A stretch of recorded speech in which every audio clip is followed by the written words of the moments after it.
Hey guys, welcome back to another video, and today the saga is finally over. Kevin Durant is a Houston Rocket. We have been waiting on this for weeks now that we've seen so many potential trades and all this type of stuff. And finally, Kevin Durant is on a new team. Houston Rockets do get Kevin Durant.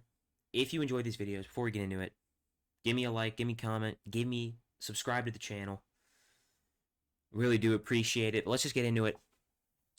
Houston Rockets are sending out Jalen Green, Dylan Brooks, number 10, and 5 second round picks. This is the trade. It says failed. If this trade is completed before the new league year, it is in fact legal. Just so you guys know, this trade is legal. So this is the package. Again, I don't know if these seconds are the exact seconds, but Jalen Green, Dylan Brooks, 5 second round picks, and number 10. In terms of the Suns package, Jalen Green's going to get rerouted. I've seen Zach Lowe tweet this, and I'm almost certain that Jalen Green is going to get rerouted. Nets, Bulls are my predictions, but outside of that, Dylan Brooks, solid 3-and-D wing. If they want to win now, I like getting Dylan Brooks. The 10th pick made sense. I've said that in my Rockets offseason preview that why there's no real reason for them to draft at 10, draft a rookie who's probably not going to play next year. So sending that out in a KD trade makes a ton of sense. And then a bunch of second round picks. You look at the Rockets' assets now. Again, they have a couple of firsts left to trade, but this is pretty much their assets depleted entirely. And for the Suns, I didn't. Again, KD was not going to go for multiple first round picks. This is not surprising. Wow. Game 7 later today, and I saw the tweet from Gambo a couple of hours ago, pretty much saying that the trade was going to happen today or tomorrow. No one's surprising. No one's surprised by this. The NBA is one of one. The biggest game of the year, Game 7 for the first time in 10 years, and it's probably going to get overshadowed for the next 5-6 hours by KD getting traded. I love this league, but let's start with Phoenix.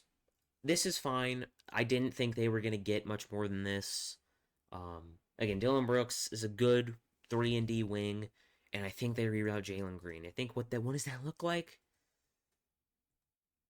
I think it could look a little something like this, where Jalen Green gets sent to the Nets for Nick Claxton, and they reroute um, a bunch of second round picks. They reroute all these seconds to the Nets, and they get Nicholas Claxton. I think it makes a ton of sense. They get off money, but for now, Jalen Green is on the Suns. I don't care about Jalen Green. I think he's not a good basketball player. He's not a winner. Um, he's just not a very good player in my opinion. Um, and I just don't think he's quite ready to be on a contender, especially to be a starter. Um,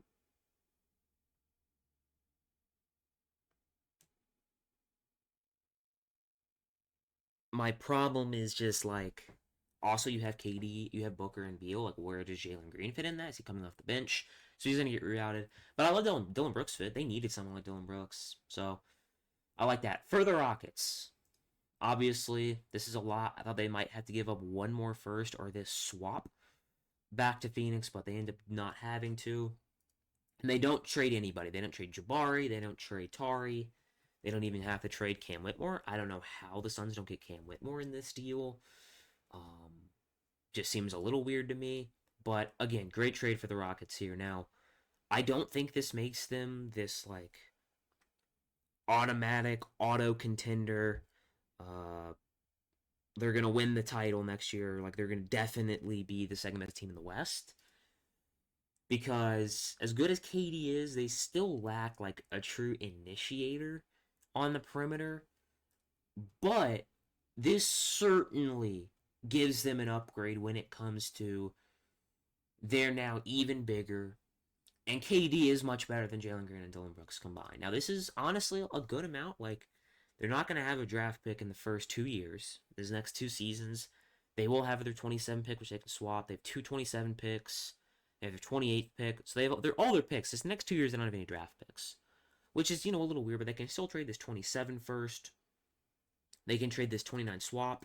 They can trade this 31. So they can pretty much trade 3 first round picks still, even after doing this deal. So they still have assets. So a great trade for Houston, like not having to give up.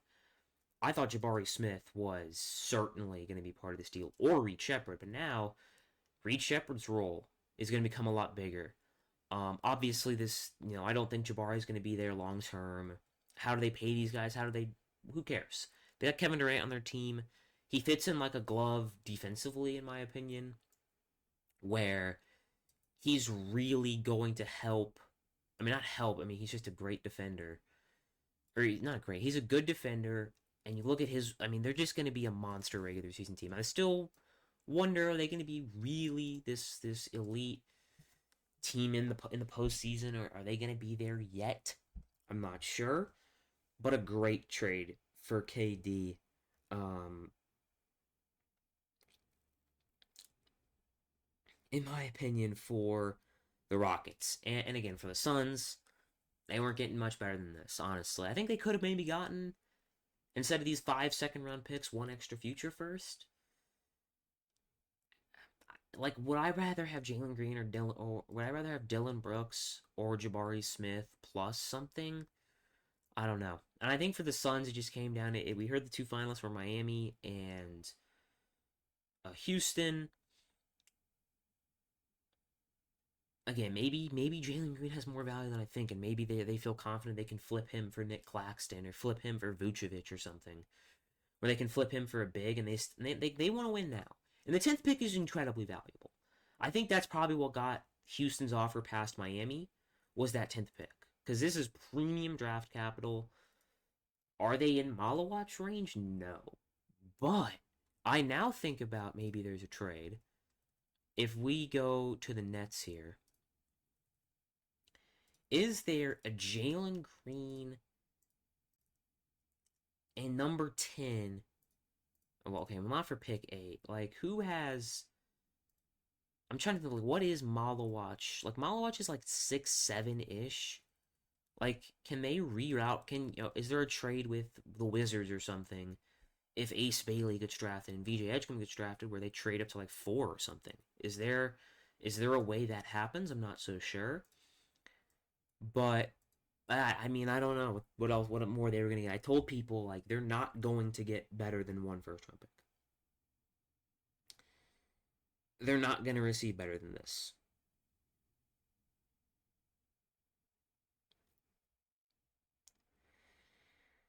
Um, they're just not. So, yeah, that's the trade. How does this impact everything else? Well, I mean, I don't know. The Houston Rockets are going to be great next year. I mean, they already won 50 plus games. They're probably going to be pushing 60 wins. I still think they really lack that top end play shot creator. Like KD can score, but as a pure like perimeter initiator, they still don't have that. So I think that's still going to hold them back a little bit. But if a Min takes a leap, like if a Min Thompson takes that leap, then I think clearly at this very moment they're the second best team in the Western Conference. I mean, that's to me no doubt. I mean, we'll see. What do the Clippers do? What do the Lakers do? Can the Mavericks make something happen? But for now, love the trade for Houston. As much as I'm saying Houston or Phoenix isn't getting anything better than this, I love the trade for Houston. Not again giving up Jalen Green, who isn't very good, and giving up Dillon Brooks, who's just kind of, Dillon Brooks is good. He's a really solid player, but he's not like a massive, massive needle mover. So good trade for them, and then for the Suns, I think pick 10 is the big draw here. And then the hope is, hey, we can reroute Jalen Green. Like, is there a world? Is there a world where you send Jalen Green, maybe like one of these random draft picks you have for pick 4? Is there a world and you get back Big Nurk? You get back Big Nurkic. Oh my god. That would be that'd be comedy. I don't know how the salary would work. But a way to where you could get off some of that money, I don't know. We'll see. But yeah, that's gonna do it for this video. Not a super long one. I kind of talked my head off about KD. I thought we made so many offseason previews going over all the KD teams. I mean, there isn't really much else to say when it comes to what his fit is. It's going to be great. He gives him a scoring option defensively, makes him even better. And then for the Suns, I mean, I don't know. And they were getting better than this. And for people who brought up, like, KD's legacy and all that, KD's legacy has been fried since he went to Golden State. KD is the biggest team killer in NBA history. We've known this. There's no reason to expand on it. He'll be willing to re-sign. My only thing, if I had to nitpick what I don't like for the Rockets with this trade, is you're kind of locked in because you're going to have to re-sign KD. You're kind of locked into this team for now. And because, like, especially now, you're not bringing back Jabari, I don't think. And you're not bringing, especially like Tari Eason's easily could get the full mid level exception, and Jabari is probably going to command $15 to $16 million a year. Yeah, you can't really afford that. So we'll see. That's going to do it for this video. I think this is kind of the floodgates. I think in the next couple of days, I expect to see a couple more trades. In terms of like who is going to get traded, I don't know. This is the big one because it involves draft picks. I think any teams though that like want to get draft picks, I'm excited for the next 3 days. So hope you guys enjoyed this one, and I'll see you all in the next one.